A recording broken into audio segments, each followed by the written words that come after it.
Trinetra Churu update में आपका स्वागत है। जिले की 8 नगर पालिकाओं में होने वाले चुनाव की तिथि आज जारी कर दी गई है। वहीं घोषणा के साथ ही आदर्श आचार संहिता भी लागू हो गई। जारी तिथि के अनुसार आगामी 28 जनवरी को मतदान कार्य संपादित करवाया जाएगा। वहीं 7 फरवरी को अध्यक्ष पद व 8 फरवरी को उपाध्यक्ष के पद पर निर्वाचन का कार्य संपादित होगा। जिले में सरदारशहर, रतनगढ़, सुजानगढ़, छापर, बीदासर, रतननगर, तारानगर व राजलदेसर में नगर पालिका के चुनाव होने हैं। जिले में आज दूसरे दिन भी बरसात का दौर जारी रहा। आज दोपहर बाद हुई बारिश व ओलावृष्टि से ठंड का कहर बढ़ गया। मौसम विभाग के अनुसार जिला मुख्यालय पर आज 6.1 mm बारिश दर्ज की गई। वहीं मावठ से किसानों के मुरझाए चेहरे खिल उठे हैं। लगातार माइनस में दर्ज हो रहे पारे की वजह से कई जगह फसलों को पाला मारने से नुकसान हो गया था, लेकिन अब बची फसलों के लिए मावठ अमृत साबित हो सकती है। हालांकि क्षेत्र में हुई ओलावृष्टि से किसानों के माथे पर चिंता की लकीरें साफ देखी जा रही है।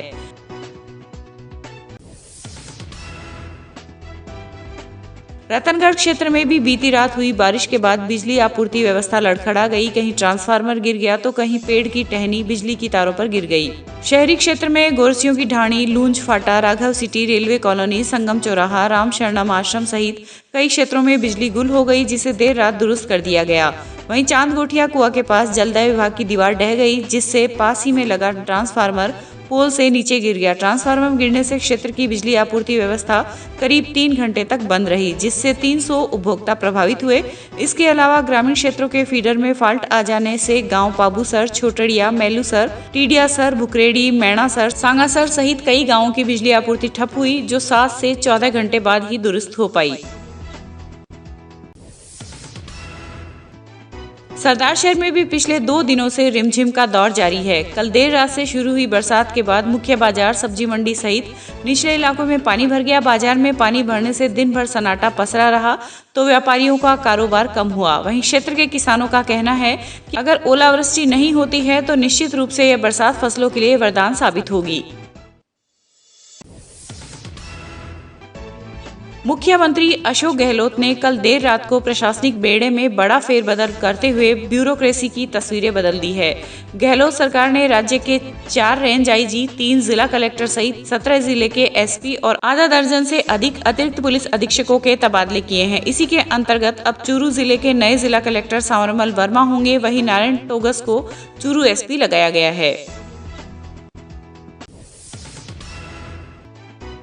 कोविड-19 वैक्सीनेशन को लेकर चल रही तैयारियों की समीक्षा एवं कोविन ऐप की विस्तृत जानकारी तथा ड्राई ड्रिल की तैयारियों के संबंध में आज सुबह 11 बजे चूरू के ANMTC केंद्र पर बैठक आयोजित की गई। CMHO डॉक्टर मनोज शर्मा ने बताया कि बैठक में सभी खंड मुख्य चिकित्सा अधिकारी अपने साथ टीकाकरण स्थल, 5 सदस्यीय दल गठन की समस्त सूचनाएं तैयार कर लाए थे।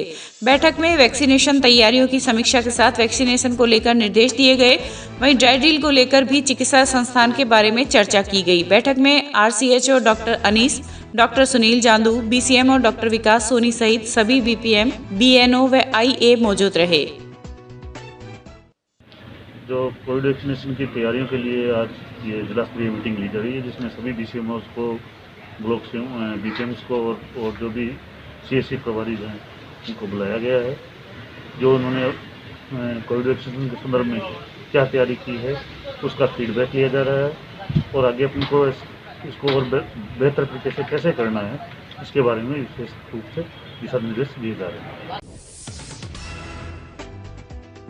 वहीं तारानगर में भी आज पंचायत समिति के सभाकक्ष में उपखंड अधिकारी मोनिका जाखड़ की अध्यक्षता में खंड स्तरीय टास्क फोर्स की बैठक का आयोजन किया गया। बैठक के दौरान BCMO डॉक्टर अखिलेश शर्मा ने बताया कि कोविड-19 वैक्सीनेशन की प्रभावी योजना व निगरानी हेतु खंड स्तरीय टास्क फोर्स का क्रियान्वयन किया जाएगा। वहीं खंड स्तर पर क्षमतावर्धक हेतु कार्यरत स्वास्थ्य कार्यकर्ता एवं सामाजिक कार्यकर्ता हेतु सामाजिक सहभागिता एवं प्रशिक्षण का आयोजन भी किया जाएगा। साथ ही उन्होंने कहा कि 8 जनवरी को भालेरी स्थित स्वास्थ्य केंद्र में वैक्सीनेशन का पूर्वाभ्यास भी किया जाएगा।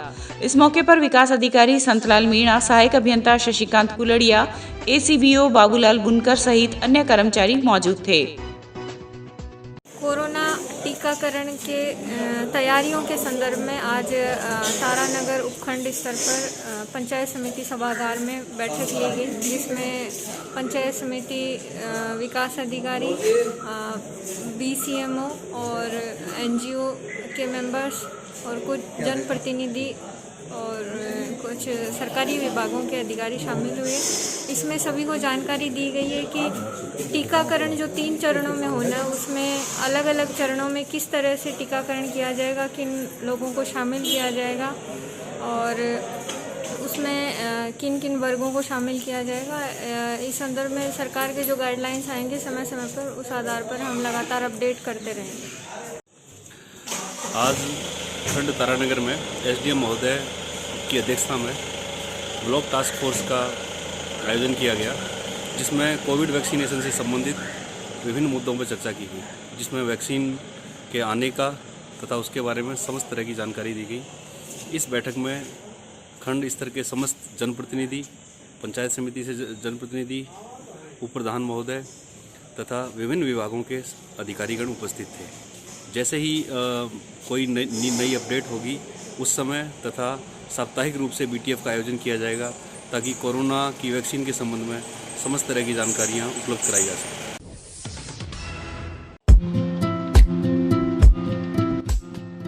श्री दादू दयाल सैंडस्टोन हमारे यहाँ पर करौली, धौलपुर, बंसी, पहाड़पुर के पत्थरों पर कुशल कारीगरों के द्वारा नक्काशी व खुदाई का कार्य किया जाता है। अगर आपको अपने घर, फार्म हाउस, मंदिर की सजावट हेतु पत्थर की जाली, खूबसूरत फंवारे, सुंदर झरने, झरोखे, गमले, शेर, हाथी, घोड़े, मूर्ति, भव्य चौखट, लैंप, सोफा सेट, छतरी, आकर्षक पिलर बनवाने हो तो संपर्क करें श्री दादू दयाल सैंडस्टोन, टी पॉइंट, सरदार शहर रोड, रतनगढ़। प्रोपराइटर पप्पूराम सैनी, दोसा वाले।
कृषि कानूनों के विरोध में सुजानगढ़ उपखंड कार्यालय के बाहर चल रहा धरना लगातार 21वें दिन मंगलवार को भी जारी रहा। धरनार्थियों ने अपनी मांगों के समर्थन में केंद्र सरकार के खिलाफ जमकर नारेबाजी की तथा नायब तहसीलदार रामचंद्र गुर्जर को राष्ट्रपति के नाम ज्ञापन सौंपा। ज्ञापन में कृषि कानूनों को वापस लेने, मंडी समितियों को बचाने, फसल खरीद का न्यूनतम समर्थन मूल्य कानून बनाने, कृषि उपज की अधिकतम दर निर्धारित करने व स्वामीनाथन आयोग की रिपोर्ट को लागू करने की मांग की गई। धरने पर राम नारायण रुलानिया, तेजपाल गोदारा, मदनलाल भामू सहित अनेक किसान उपस्थित थे।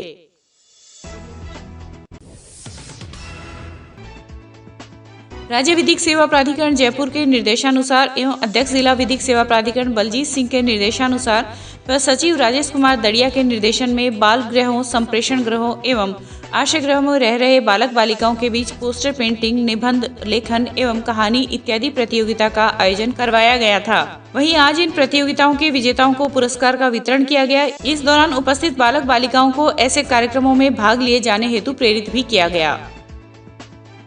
कोविड की वजह से माननीय राजस्थान राज्य विधिक सेवा प्राधिकरण के निर्देशन में बालिका गृह और ये संप्रेषण गृह, राजकीय संप्रेषण गृह में बच्चों के बीच में विधिक जागरूकता को बढ़ावा देने के लिए विधिक विषयों से संबंधित इंडोर प्रतियोगिताएं करवाई गई थी, जिनमें जिन बच्चों ने पार्टिसिपेट किया उनके लिए माननीय रालसा द्वारा बच्चों के लिए स्वेटर, प्रमाण पत्र और फास्ट ट्रैक की घड़ियां विजेताओं के लिए उपलब्ध कराई थी, वो आज इन्हें वितरित करके और वर्चुअल प्रोग्राम माननीय रालसा द्वारा आज आयोजित किया जाएगा, जिसमें ये सब बच्चे पार्टिसिपेट करेंगे। रतनगढ़ की राजकीय जालान कॉलेज में मंगलवार को नो वेस्ट वाटर डे पर मंथन कार्यक्रम का आयोजन हुआ। हर माह की 5 तारीख को नो वेस्ट वाटर डे का आयोजन होता है। उक्त अभियान का 1 वर्ष पूर्ण होने पर कॉलेज में कार्यक्रम का आयोजन हुआ। एसडीएम अनिल कुमार के मुख्य अतिथि में शुरू हुए कार्यक्रम में विशिष्ट अतिथि तहसीलदार धीरज झाझड़िया थे तथा मुख्य वक्ता राजेंद्र सिंह बिदावत थे। इस दौरान जल संरक्षण से संबंधित पोस्टर का विमोचन अतिथियों के द्वारा किया गया तथा जल संरक्षण की शपथ लेते हुए हस्ताक्षर किए। रतनगढ़ क्षेत्र में पिछले 2 दिनों से रुक रुक कर बारिश का दौर अनवरत जारी है। सोमवार की दोपहर से मंगलवार शाम तक क्षेत्र में 11 mm बारिश दर्ज की गई। वहीं पूरे दिन क्षेत्र में तेज हवाएं चली, जिसके चलते सर्दी का असर बढ़ गया और लोग गर्म कपड़ों में दुबके रहे। वहीं निचले भूभागों में बरसाती पानी एकत्रित हो गया, जिससे राहगीरों एवं वाहन चालकों को काफी परेशानी का सामना करना पड़ा।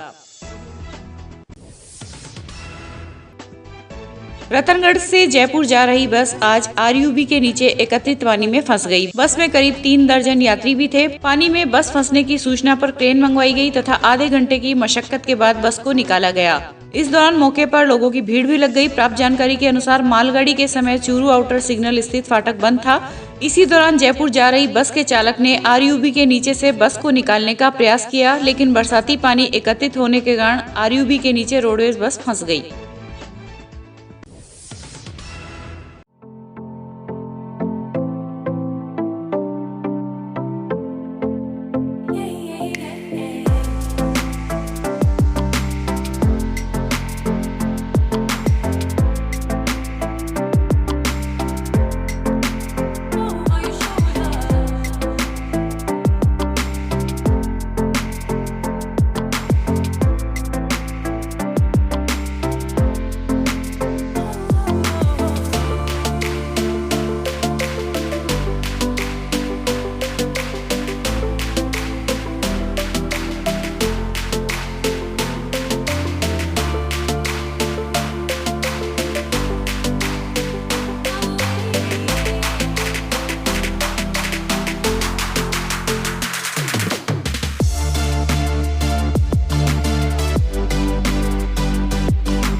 रतननगर में हर माह की भांति त्रिवेणी देवी सुरेखा चैरिटेबल ट्रस्ट के तत्वाधान में 319वां निशुल्क मिर्गी रोग निदान शिविर में मुख्य neuro physician doctor R K. Surekha ने 506 मरीजों का उपचार कर निशुल्क दवा वितरित की। Doctor R K. सुरेखा ने बताया कि पिछले साल जब कोरोना की वजह से मरीजों को तकलीफों का सामना करना पड़ रहा था, तब डॉक्टर सुरेखा के नेतृत्व में केवल एक को छोड़कर प्रति माह निशुल्क मिर्गी कैंप लगाए गए। वहीं करीब 500 मरीजों को पूरे 10 महीने के कोरोना काल में निशुल्क दवाइयां वितरित की गई। शिविर के दौरान doctor Jai Singh, doctor F.H. Gauri, doctor Abhinav व प्रकाश सुरेखा आदि ने सहयोग प्रदान किया। त्रिवेणी देवी सुरेखा चैरिटेबल ट्रस्ट के तत्वाधान में 319वां निशुल्क मिर्गी निदान शिविर संपन्न हुआ है यहाँ, और इसमें करीब इस बारिश की वजह से और कोरोना के होते हुए भी 490 मरीज यहाँ पर आए और अभी और आ रहे हैं मरीज। इस कोरोना काल जो कि अप्रैल महीने से चालू हुआ था, तो इस ट्रस्ट की तरफ से मुझे बताते हुए हर्ष होता है कि कोरोना काल के होते हुए भी केवल 1 ही महीने तक हमने इस कैंप को बंद रखा और उसके बाद प्रति महीने ये कैंप लग रहा है। और क्योंकि मिर्गी रोग एक ऐसा रोग है जिसमें अगर दवाई बंद हो जाए तो मरीज़ को दौरे पड़ जाते हैं, तो इसी को ध्यान में रखते हुए यहाँ की इस ट्रस्ट की टीम ने और डॉक्टर्स की टीम ने ये ध्यान रखा कि कोरोना के सावधानी बरतते हुए सब मरीजों को देखा और प्रति महीने पहले मंगलवार को हमने कैंप लगाया। जिला कलेक्टर डॉक्टर प्रदीप के गावंडे ने राज्य में कौओं की असामान्य मृत्यु के मद्देनजर चूरू जिले में संबंधित विभागों के अधिकारियों को आवश्यक निर्देश देकर अलर्ट किया है। संयुक्त निदेशक डॉक्टर जगदीश बरबड़ ने बताया कि पशुपालन विभाग द्वारा कंट्रोल रूम स्थापित किया गया है, जहां 24 घंटे किसी भी आपात स्थिति में कौओं एवं अन्य पक्षियों की असामान्य मृत्यु या अधिक संख्या में मृत्यु की सूचना त्वरित प्रभाव से दी जा सकेगी। कंट्रोल रूम के प्रभारी अधिकारी जिला पशु रोग निदान इकाई चूरू होंगे तथा कंट्रोल रूम के दूरभाष नंबर 01562 2942 37 एवं मोबाइल नंबर 81 267 85 245 81267 85245 है। उन्होंने कहा कि जिले में समस्त पोल्ट्री फार्म संचालक अपने फोन पर साफ सफाई एवं चिकित्सा व्यवस्था दुरुस्त कर अपने नजदीकी पशु चिकित्सा संस्था को सूचना दें। स्वास्थ्य विभाग जहां कोविड-19 की वैक्सीनेशन की तैयारी में लगा हुआ है, वहीं पुलिस प्रशासन भी कोविड के संक्रमण की रोकथाम हेतु लगातार जागरूकता अभियान चलाकर लोगों से समझाइश कर रहा है। इसी के तहत आज सरदार शहर में बिना मास्क के बाजार में आने वाले वाहन चालकों के खिलाफ कार्रवाई करते हुए यातायात पुलिस ने चालान काटे। इस दौरान विजय मीणा, शंकरलाल प्रजापत व सुरेश कुमार सहित यातायात पुलिस के अन्य कार्मिक मौजूद थे। वहीं जिला मुख्यालय पर भी आज कोरोना वायरस संक्रमण रोकथाम से सुरक्षात्मक उपाय अपनाए जाने हेतु जन जागरूकता एवं प्रचार प्रसार के लिए कार्यालय जिला परिवहन अधिकारी द्वारा प्रदत्त सहायता राशि से कलेक्ट्रेट चौराहे एवं गरीब बस्ती में जिला परिवहन अधिकारी संजीव कुमार दलाल, सहायक लेखा अधिकारी नंदलाल सिंह राठौड़ व उप निरीक्षक हरिराम ढाका ने राहगीरों को मास्क वितरित किए एवं सैनिटाइज कर कोरोना वायरस संक्रमण रोकथाम हेतु लोगों को जागरूक किया। मोड के निर्देशानुसार जो बजट प्राप्त हुआ था उसमें सैनिटाइजर, मास्क और जो साबुनों का वितरण किया गया, जिसके तहत आम लोगों को और सार्वजनिक स्थानों पे इनका वितरण किया गया है ताकि कोविड से बचाव किया जाए।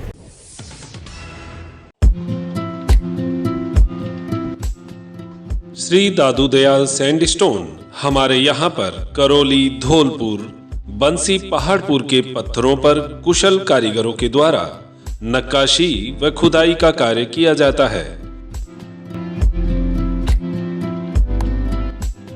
अगर आपको अपने घर, फार्म हाउस, मंदिर की सजावट हेतु पत्थर की जाली, खूबसूरत फंवारे, सुंदर झरने, झरोखे, गमले, शेर, हाथी, घोड़े, मूर्ति, भव्य चौखट, लैंप, सोफा सेट, छतरी, आकर्षक पिलर बनवाने हो तो संपर्क करें श्री दादू दयाल सैंडस्टोन, टी पॉइंट, सरदार शहर रोड, रतनगढ़। प्रोपराइटर पप्पू राम सैनी, दोसा वाले।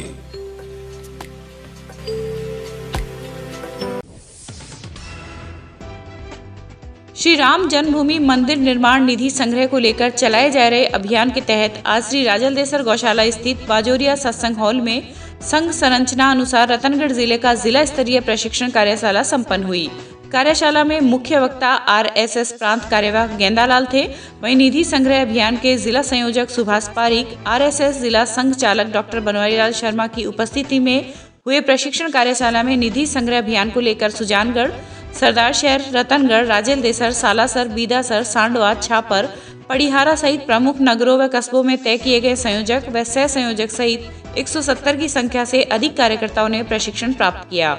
इस दौरान सभी के साथ विस्तार पूर्वक बातचीत की और कार्यक्रम की रूपरेखा तैयार की गई। हेड कांस्टेबल स्वर्गीय शेराराम हालू की प्रथम पुण्यतिथि पर आज झुग्गियों में रहने वाले बच्चों को भोजन करवाया गया। इस मौके पर उपस्थित केशाराम हालू सहित अन्य मित्रों ने भी बच्चों को अपने हाथों से भोजन परोसा और बच्चों को लगातार शिक्षा से जुड़े रहने के लिए प्रोत्साहित किया। इस अवसर पर हंसराज हालू, प्रमोद कुमार, नेमीचंद व अपनी पाठशाला के धर्मवीर जाखड़ सहित संस्थान के सचिव दिनेश कुमार सैनी आदि भी मौजूद थे।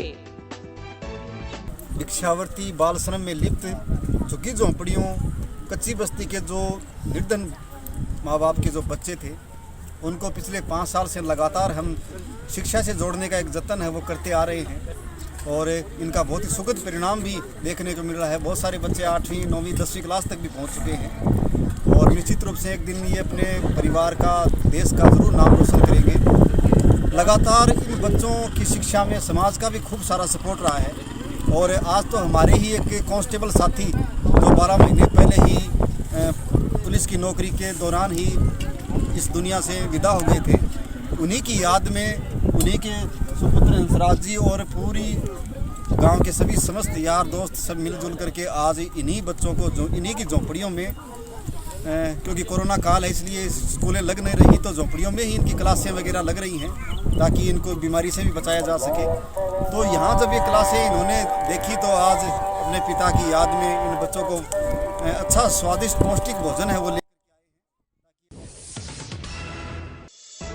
श्री सैन सेवा समिति चूरू के पूर्व अध्यक्ष एवं प्रधानाचार्य प्रकाश चंद्र वर्मा के असामयिक निधन होने पर समिति की ओर से स्थानीय सैन मंदिर में आज शोक सभा का आयोजन कर स्वर्गीय वर्मा को भावभीनी श्रद्धांजलि अर्पित की गई। इस अवसर पर समिति के अध्यक्ष कपिल भाटी ने उनके व्यक्तित्व एवं कृतित्व पर प्रकाश डालते हुए कहा कि स्वर्गीय वर्मा एक मिलनसार, सौम्य स्वभाव व सबको साथ लेकर चलने वाले ऊर्जावान व्यक्ति थे। इस अवसर पर शिक्षाविद ओम प्रकाश तंवर एवं किशोरीलाल भाटी ने भी अपने विचार व्यक्त करते हुए उनके कृतित्व और व्यक्तित्व को याद किया। इस दौरान समाज के गणमान्य व्यक्तियों ने उनके चित्र पर पुष्पांजलि अर्पित कर श्रद्धांजलि दी। रतनगढ़ स्थित वाल्मीकि मंदिर में आज एक श्रद्धांजलि सभा का आयोजन कर पूर्व केंद्रीय मंत्री स्वर्गीय बूटा सिंह को श्रद्धांजलि अर्पित की गई। वेद प्रकाश पवार के नेतृत्व में आयोजित कार्यक्रम में स्वर्गीय बूटा सिंह के चित्र पर पुष्प अर्पित करते हुए उनके कृतित्व और व्यक्तित्व को याद किया गया। इस मौके पर रूपचंद पवार, विजय कुमार व हेमंत पवार सहित बड़ी संख्या में महिलाएं व पुरुष मौजूद थे। सरदारशहर के वार्ड संख्या 10 में शुरू हुए 3 दिवसीय नानी बाईरो मायरा कथा के दूसरे दिन आज कथा का वाचन करते हुए बाल व्यास प्रियांशी किशोरी ने कहा कि नानी बाईरो मायरो अटूट श्रद्धा पर आधारित प्रेरणादायी कथा है, जहां कथा के माध्यम से भगवान श्री कृष्ण का गुणगान किया जाता है। उन्होंने मनुष्य जीवन को अनमोल बताते हुए भक्तों को सदुपयोग करने की बात कही। इस अवसर पर मुख्य यजमान आशकरण देराश्री, पन्नालाल व किशनलाल देराश्री सहित बड़ी संख्या में श्रद्धालु उपस्थित थे। उच्च प्राथमिक आदर्श विद्या मंदिर चूरू के द्वारा आज अग्रसेन नगर की लुहार बस्ती में संचालित महाराणा प्रताप संस्कार केंद्र के बालकों को राष्ट्रीय स्वयंसेवक संघ के कार्यकर्ता कार्तिक सिंह द्वारा जूतों का वितरण किया गया। कार्यक्रम में जिला संस्कार केंद्र प्रमुख ओम प्रकाश मील ने विद्या भारती की रीति पर प्रकाश डालते हुए बताया कि संगठन के द्वारा संचालित संस्कार केंद्रों पर अनेक प्रकार के भामाशाहों का समय समय पर सहयोग मिलता रहता है। उच्च प्राथमिक आदर्श विद्या मंदिर द्वारा अग्रसेन नगर की इस गाड़िया लुहार बस्ती में संचालित संस्कार केंद्र पर ज़रूरतमंद बालकों को आज भी अपने राष्ट्रीय स्वयंसेवक संघ के कार्यकर्ता कार्तिक जी द्वारा जूते वितरित किए गए हैं। कल भी इन्होंने हाउसिंग बोर्ड की भाट बस्ती में जो अपना संस्कार केंद्र चलता है उसमें जूते वितरित किए थे। अपने जो संस्कार केंद्र संचालित है उनमें अपने संगठन के जो कार्यकर्ता है वो समय समय पर कभी कोई शिक्षण सहायक सामग्री, स्वेटर, जूते, जुराब, कंबल आदि ऐसा सेवा कार्य समय समय पर अपने कार्यकर्ताओं के द्वारा होता रहता है।